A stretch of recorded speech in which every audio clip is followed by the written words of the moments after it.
ओम श्री गणेशाय नमः। ओम नमः शिवाय। तृतीय अध्याय ब्रह्मा द्वारा कामदेव को श्राप और उसकी मुक्ति का वर्णन। ब्रह्मा जी बोले, तब मेरे अभिप्राय को जानने वाले मेरे पुत्र मरीच आदि मुनिगण उस कामदेव को उचित नामकरण किया। सृष्टिकर्ता दक्षादिकों ने उसका मुख देखते ही तथा उसकी अन्य चेष्टाओं से उसका सारा वृत्तांत जानकर उसे स्थान तथा पत्नी भी दिया। मेरे पुत्र मरीचादि ऋषियों ने एकत्रित होकर उस पुरुष के नाम का निश्चय कर उसका नामकरण किया। ऋषियों ने कहा, तुमने उत्पन्न होते ही हम लोगों के तथा ब्रह्मदेव के मन को मत डाला, इसलिए तुम लोक में मनमत्त नाम से प्रसिद्ध हो गए। इस जगत में तुम्हारे समान कोई भी सुंदर नहीं है, इसलिए तुम काम नाम से विख्यात हो जाओगे। मन से उत्पन्न होने के कारण तुम मनोभव कहलाओगे। तुम सबको मदोन्मत्त करोगे, इस कारण मदन कहे जाओगे। अहंकार करने के कारण तुम कंदर्प कहे जाओगे। तुम्हारे समान किसी भी देवता का पराक्रम नहीं होगा, इसलिए तुम्हारे लिए सभी स्थान हैं और तुम सब व्यापी कहे जाओगे।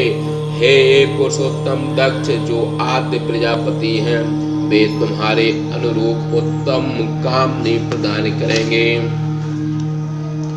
और यह ब्रह्मदेव के मन से उत्पन्न हुई परम सुंदरी कन्या संध्या के नाम से विख्यात होगी। अच्छे प्रकार से ध्यान में लगे हुए ब्रह्मा जी के हृदय से उत्पन्न होने के कारण सर्वांग सुंदरी यह कन्या संसार में संध्या नाम से विख्यात होगी। ब्रह्मा जी बोले, इस प्रकार कामदेव अपने पुष्प के आयुधों को लेकर वहीं प्रचंड रूप से स्थित हो सोचने लगा। हर्षण रोचन मोहन शोषण तथा मारण नाम के ये मेरे 5 अस्त्र हैं, जो मुनियों को भी मोहित करने वाले हैं। ब्रह्मा ने मुझे जैसे सनातन रूप सृष्टि कर्म के लिए आदेश दिया है, उस कर्म को मैं यही मुनियों तथा ब्रह्मा के सन्निकट क्यों न करूं। यहाँ बहुत से मुनिगण तथा शिव प्रजापति ब्रह्मा विद्यमान हैं, इनकी साक्षता में ही मेरे कर्म की सतता का श्री गणेश भी हो जाएगा। यह ब्रह्मा से उत्पन्न हुई संध्या भी मेरे वचन का समर्थन करेगी। मैं सर्वप्रथम इसी स्थान पर अपने कर्म की परीक्षा करूंगा, पश्चात प्रयोग द्वारा जगत को मोहित करूंगा। ब्रह्मा बोले, कामदेव के इस प्रकार विचार करने के अनंतर निश्चय कर अपने पुष्प धनुष पर पुष्प बाणों को संधान करने लगा। श्रेष्ठ धर्मी कामदेव धनुष खींचने की मुद्रा में होकर यतन पूर्वक धनुष चढ़ाकर मंडलाकार किया। जब इस प्रकार के धनुष पर उसने अपना बाण चढ़ाया, उसी समय मन को आह्लादित करने वाली सुगंधित वायु बहने लगी। फिर तो उसने अलग अलग बाण चलाकर समस्त मुनियों को तथा मुझ धाता को भी मोह लिया। इसी प्रकार में और सभी मुनि नाना विकारों से मोहित हो गए और विकार युक्त होने के कारण हम सभी संध्या की ओर बारंबार देखने लगे। सभी के मन में काम का उद्रेक बढ़ गया, क्योंकि स्त्री काम को बढ़ाने वाली है। उस कामदेव ने सभी को ऐसा मोहित किया कि सभी की इंद्रियां काम के विकार से युक्त हो गईं। जब मैं ब्रह्मा उस संध्या रूपी स्त्री की ओर देखने लगा, तो उस समय मेरे शरीर से 49 भाव उत्पन्न हो गए। इधर कंदर्प के बाण छूटते ही उन ऋषियों ने भी संध्या की ओर देखना प्रारंभ किया। उस समय वह संध्या भी अपने कटाक्षों के आवरण से नाना प्रकार के भाव प्रकट करने लगी। एक तो संध्या स्वभाव से सुंदरी थी ही, फिर जब वह नाना प्रकार के मानस भावों द्वारा अपने काम विकारों को प्रकट करने लगी तो वह छोटे छोटे लहरों से युक्त गंगा की तरह शोभित होने लगी। तब मैं इस प्रकार के भावों से युक्त संध्या को देखकर काम धर्म वासना से परिपूर्ण होकर उसमें अभिलाषा करने लगा। हे नारद, काम ने जब मरीच, अत्रि तथा दक्षादि ऋषि गणों तथा मुझे और संध्या को भी विकार से युक्त देखा तो उसने अपने पर विश्वास हो गया। कामदेव के मन में यह विश्वास हो गया कि ब्रह्मा ने मुझे जिस कार्य के लिए आदेश दिया है मैं वह कार्य करने में पूर्ण रूप से सक्षम हूँ। ब्रह्मा के पुत्र धर्म ने जब अपने पिता तथा भाइयों की ऐसी दशा देखी तो उसने धर्म की रक्षा के लिए भगवान सदाशिव का स्मरण किया। धर्म ने धर्म पालक शिव का मन से स्मरण कर दीन भावना से नाना प्रकार के वाक्यों से सदाशिव की इस प्रकार स्तुति की। धर्म बोला, हे देव देव, हे महादेव, हे धर्म पाल, आपको मेरा नमस्कार है। हे नाथ, इस सृष्टि की स्थिति पालन तथा निवास करने वाले आप ही हो। हे प्रभो, आपने निर्गुण होकर भी सत्य रज तथा तमोगुण से सृष्टि कार्य के लिए ब्रह्मा को, पालन के लिए विष्णु को तथा प्रलय के लिए शिव स्वरूप धारण किया है।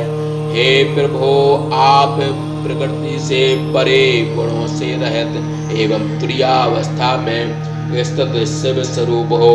आप निर्गुण, निर्विकार तथा नाना प्रकार की लीलाओं में विशारद हो। हे प्रभो, इस दुस्तर पाप से मेरी रक्षा करो। इस समय मेरे पिता की तथा मेरे इन भाइयों की पाप बुद्धि हो रही है। ब्रह्मा ने कहा, धर्म के द्वारा परमात्मा महेश्वर प्रभु जब इस प्रकार स्तुति किए गए तो वे धर्म की रक्षा के लिए वहीं प्रकट हो गए।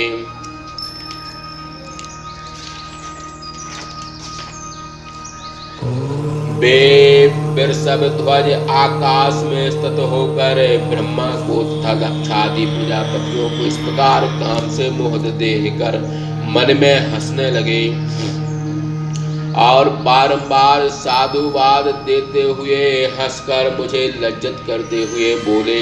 शिव जी ने कहा, हे ब्रह्मन, तुम तो वेद मार्ग का अनुसरण करने वाले हो, फिर भी अपनी कन्या को देखकर तुम्हारे मन में इस प्रकार के काम भाव की उत्पत्ति तो उचित नहीं है।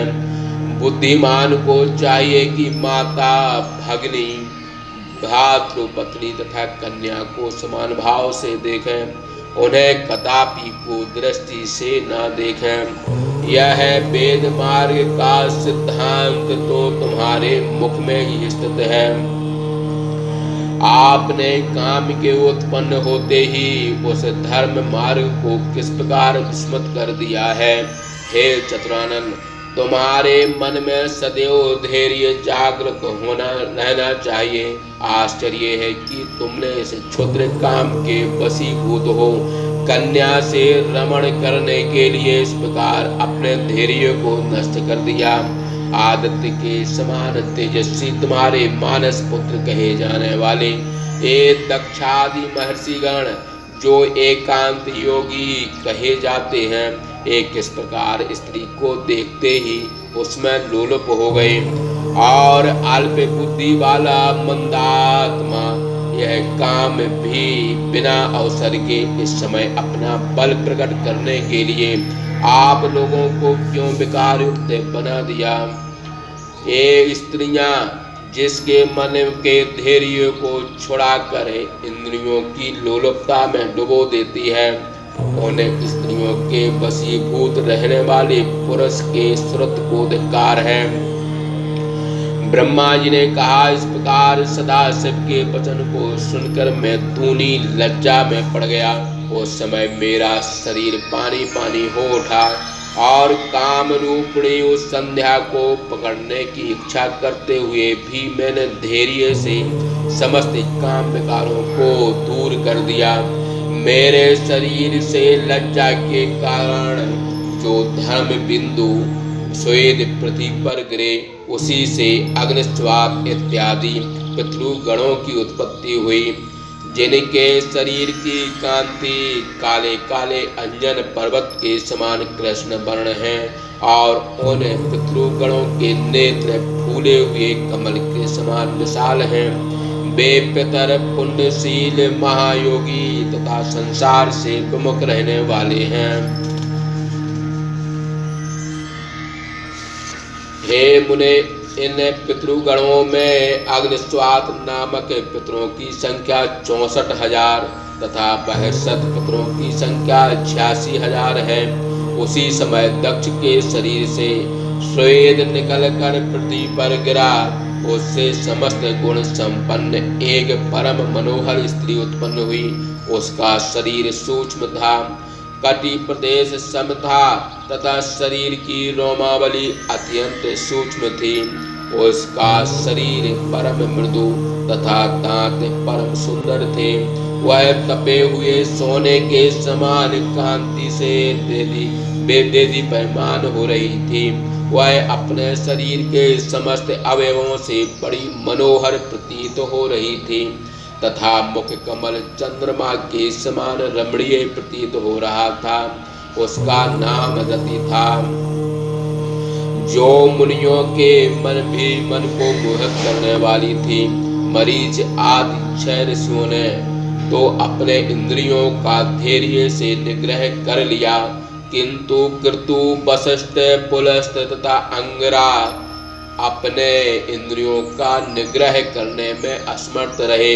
इस प्रकार इन 4 ऋषियों का जो बीज पृथ्वी पर गिरा, उससे और पितृगणों की उत्पत्ति हुई। इन पितरों के सोमपा, आजपा, शुकानंद तथा हविष्यवान हैं।